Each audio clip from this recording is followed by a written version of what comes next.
नए दौर में पेश आने वाले नए मसाइल के हल के लिए पूर्व काजी शहर हजरत मौलाना मोहम्मद मतिनुल हक उशामा कासमी रहमान द्वारा स्थापित शहर कानपुर के वरिष्ठ मुफ्ती हजरात पर आधारित कुल हिंद इस्लामिक इल्मी एकेडमी के अध्यक्ष मुफ्ती इकबाल अहमद कासमी, महासचिव मौलाना खलील अहमद मजाहिरी, उपाध्यक्ष मुफ्ती अब्दुल रशीद कासमी, मौलाना अमीनुल हक अब्दुल्ला कासमी व पदाधिकारियों ने लोगों के नमाज, रोजा, तरावी, जक़ात, फित्रा, हज व कुर्बानी में दीनी मालूमात और इस्लामी रहनुमाई के लिए रमजान हेल्पलाइन बनाम अल शरिया हेल्पलाइन जारी करते हुए समस्त मुसलमानों विशेषकर कानपुर वासियों से अपील करते हुए फरमाया कि रमजान मुबारक की आमद है। अल्लाह हर साल ये मुबारक महीना माह रमजान मुसलमानों को अता फरमाते हैं, जिसमें अल्लाह पाक खास रहमतें व बरकतें नाजिल होती हैं। बंदों की दुआएं विशेष रूप से कबूल की जाती हैं और नेक कामों का दर्जा बढ़ा दिया जाता है। बेशुमार खुसूसियत वाला ये महीना रहमत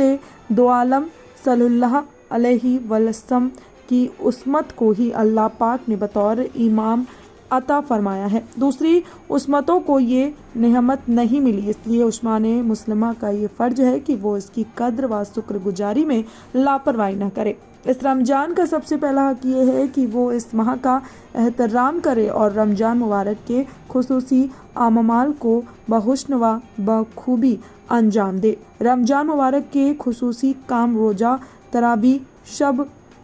कद्र का कायम इत्तेफाक आदि करे। संवाददाता राजेश सविता की खास रिपोर्ट। हमारा ये सबसे पवित्र महीना रमज़ान, जिसका चांद 11 मार्च को सोमवार के दिन शाम को देखा जाएगा। चांद होने की पूरी उम्मीद है और 12 मार्च मंगल से हमारे रोज़े चालू हो जाएंगे। तो हम तमाम सालों में यही करते हैं, इस साल भी ये करने जा रहे हैं। हमारी जो कुल हिंद इस्लामिक इल्मी एकेडमी है, जिसमें बड़े जय्यद और बहुत माहिर आलिम दीन होते हैं, उलमाए दीन शामिल हैं, तो उनके नंबरात हम हेल्पलाइन के अशरिया हेल्पलाइन के नाम से जारी करते हैं, ताकि वो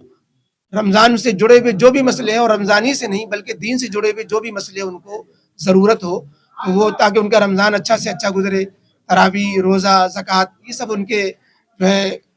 शरीयत की रोशनी में, इल्म की रोशनी में हो और किसी चीज़ में उनको कन्फ्यूज़न ना बाकी रहे। इसके लिए हमारी ये हेल्पलाइन होती है और ये इसके लिए हमने प्रेस कॉन्फ्रेंस बुलाई है, ताकि आपके माध्यम से हमारे ये नंबर सब जगह फैलेंगे और लोग जो है अपनी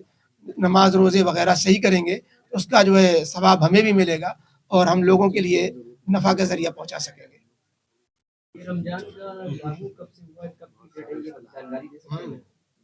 रमज़ान के रोज़े अगर दीन इस्लाम में कब से शुरू हुए, आप ये पूछना चाहते हैं, तो हमारे पैगम्बर अलैहिस्सलाम ने मदीने पाक में जब पहुँचे थे तो दूसरे साल में यानी सन 2 हिजरी में ये रोज़े फ़र्ज़ किए गए थे और जब से ये रोज़े चले आ रहे हैं रमज़ान के महीने।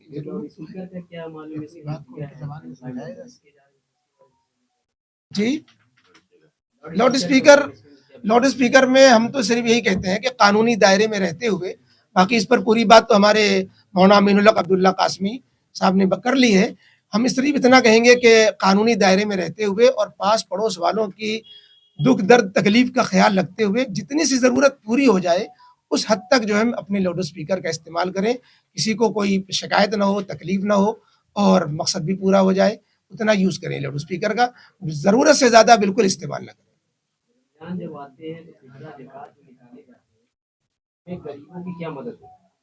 गरीबों ही की मदद के लिए निकाले जाते हैं, मालदार की जेब से तो निकलता है, वो गरीबों ही के लिए निकलता है। तो उसमें एक होती है ज़कात, एक होता है फितरा। ज़कात जो होती है वो 2.5% मालदारों को अपने मालों में से निकालनी पड़ती है और जो फितरा होता है वो ईद का दिन शुरू होने से एक दिन पहले से उसको निकालना, और उससे पहले भी निकाल सकते हैं, लेकिन वो सदका फितर बोला जाता है, फितरा बोला जाता है। वो तकरीबन पौने 2 किलो गेहूँ या उसका आटा कम से कम, ये कम से कम है, वरना जो है इससे ज़्यादा, या मसलन इसके खजूर 3.5 किलो तकरीबन, या जौ है, किशमिश है, ये 3.5 किलो तकरीबन ये गरीब को दिया जाता है, उसकी रकम दे दी जाती है ताकि वो हमारी ईद में शामिल हो जाए, हमारे रोज़ों में जो कमी कोताही हो गई हो वो उसकी तलाफ़ी हो जाए, उसकी भरपाई हो जाए और सब खुशियों में शामिल हो जाए, ये उसका मकसद होता है।